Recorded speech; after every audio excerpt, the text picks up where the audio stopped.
Hey guys, hope you're doing well. Hope your fantasy is doing a lot better than mine this season. I've had another shocking result. But the good news is that single elimination fantasy is over. We're on to regular scheduled fantasy with Blast Open London. This is actually Blast London this time. I've got it correct, I hope. And what's interesting about this event is the first stage is online. So it's the qualifier for the LAN event. I'm not sure if that really changes too much, but maybe it's something to consider with some of these teams. But starting with Group A, I think it's pretty clear that Vitality are the favorite in this group. And this group actually has a lot of kind of, I don't know, X-Factor teams that can beat anyone and also lose to anyone. I think that's kind of the case with almost every team here. But I'm probably looking at FaZe and Na'Vi, despite the change for FaZe with Jacob in instead of Alish, which we'll see what that looks like. I don't know if that changes so much our expectations from them. And I think they're a team that could go through in like third. I don't necessarily think they come second in this group. I think maybe Na'Vi probably do. But again, Na'Vi bombed out in EWZ. So who knows what Na'Vi looks like. But I think Ecstatic are kind of a tier 2 team that can beat anyone in tier 2, but can also lose to anyone in tier 2. And I think Fnatic are very similar. And with that in mind, I don't have the greatest confidence in them beating like, first of all, their opening match, but also even a VP or a Gamer Legion. And it's a shame because I really want to like this Fnatic team because BlameF's been brilliant. But I thought we'd get more out of Jambo signing for this team. And it just feels like they need that third player that isn't Crims to kind of lift them to that next level. In Group B, I think that Spirit are the obvious team to kind of lean into here. They've got a very easy opening game versus FlyQuest, as much as I hate to say that. I don't think Furia or Legacy give them any trouble. And then on the top side, Mal's obviously pretty favored here. Imperial are basically playing 1v9 over in South America. And I don't think the signing of Skulls really changes too much for their chances here. I am really interested in both G2 and Liquid. The problem with them is A, they play each other. And B, they're in Group B. I think if either of them was in Na'Vi or FaZe's position, I'd be really keen to draft into them. But because they have a essentially 50-50 game to open things up, it's a difficult one to call. And then, you know, you've got to fight past a team like Furia down in the lower bracket once you get to the second stage. I don't know, it gets very tricky. Personally, I think that makes them a little too risky, unfortunately. Vitality, I think that the players you want to be looking at are Mezzy, who seems to be benefiting a lot from HLTV 3.0, and Rops, who continues to be very consistent. I think Flamesy hasn't been in the best form in the last couple of events. Apex has definitely some virtue too, now that he's sub 200, but I'm not sure he's entirely worth it. And for me, I think Vitality, I probably only grab one player from. Spirit are a lot easier to double up on because I think Chopper has more value here with the sort of run that this team is going to have at this event, the teams they're going to play. And I think Zontix is a really good combo with him if you don't want to invest too much into Spirit. But obviously Shiro, I think, remains pretty decent choice too because Chopper allows you to put a bit more into Spirit if you want to.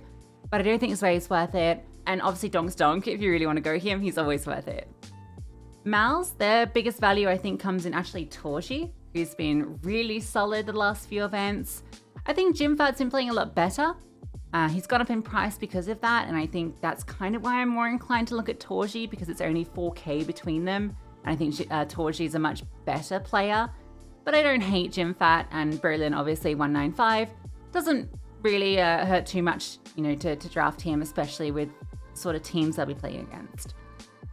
Na'Vi, I think the problem here is that Bit has gone up in price a lot, which makes him hard to draft. I'm not sure Wonderful and Makazi are worth it when they're kind of in that 210 category. So for me, it's Alexi as a fairly cheap IGL, and Immer at 202 despite a really poor EWC, and his event before that wasn't that great either. He was great in Cologne, and I think that maybe that combo, because it's not investing too much, could be okay. Furia, I think their prices are pretty reasonable. I think Yakin has been nerfed a little by HLTV rating 3.0. I could be wrong about that, but I think that K Serato, Yuri, pretty good prices. But the difficulty with this team is they will have to play Spirit in round 2. And I'm not sure, they might lose that third place decider to G2 or Liquid. I think it could happen. FaZe, Carrigan is actually maybe a decent IGL choice for 177 just because of what he enables for the rest of your draft. Like, he's so cheap, and I think with rolls and boosters you can probably offset his performances, and the fact that he's going to be playing a lot of tier 2 teams means that He has space to not necessarily get a 0.8 rating. I think you can maybe get a little bit more out of him. The rest of the team, all pretty well priced except for Frozen, who I think is a little too expensive. But Rain's been playing great since the role changes. Brokey looks decent since coming back into the team. I think there's a lot of question marks around what Jacob's going to look like, and so I'd probably be more inclined to go Brokey and Rain. But I can see why someone would be interested in picking him. I just think it's a little risky on the debut. G2's pricing on Malps and Heavy God I think is really good. They're the two I'm looking at here, especially because Sunpies and Matties are basically the same price, and I think that Malps and Heavy God respectively are better equivalents for the roles and for the performance you'd expect. VP and Gamer Legion are kind of in the same boat for me, where you've got some good players in that 190, 200k price point. But do you see them either beating each other and then getting through past a Na'Vi era phase? I'm not so sure in that lower bracket if they can do it, or if they can upset Vitality, maybe. But they're definitely interesting with their prices, so I wouldn't hate picking one player from one of these teams, like a Fame or a PR, but personally it's a little too risky. Legacy, they're real long shots, but I think Nissim and Lux could be okay budget choices. Like Nissim plays decent versus better opposition, but the players you really want are Lato and Damao, and I think they're a little too expensive. Liquid's got good pricing. And like I said, I wish they were in Group A because I would love to draft them.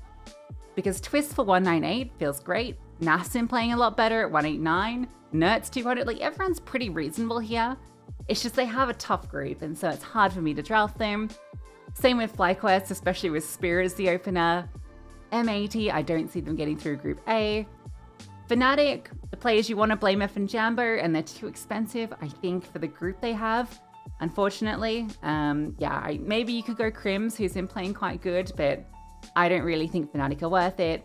Same with Ecstatic, same with Imperial, who you want Try, and you don't want to spend 203 on Try, so I think that these teams are just a little too risky. With all that said, guys, I am desperate for a win this season, so I'm going to be spreading my draft across the top teams here at this event. So I'm going to grab Mezzi from Vitality, who I think benefits a lot from 3.0, and I think the same with Zontix. Chopper, I think, great IGL choice with the group that Spirit have. These two should farm for me, and that leaves me with not a great deal of money, but enough that if I grab Carrigan, who I think with good boosters and with a decent group can still do okay for me, I can get Torji. And I think that some of these higher rated mouse players will be underdrafted here, and Torji could get me a lot of points because of that. That's going to be my draft. I'm hoping for a bounce back this event. I hate going double AGL, but I think these two, there's some pretty good reasons to draft them, so I'm hoping I can still get some good points because of that. So let me know what you're drafting, of course, and as always, good luck.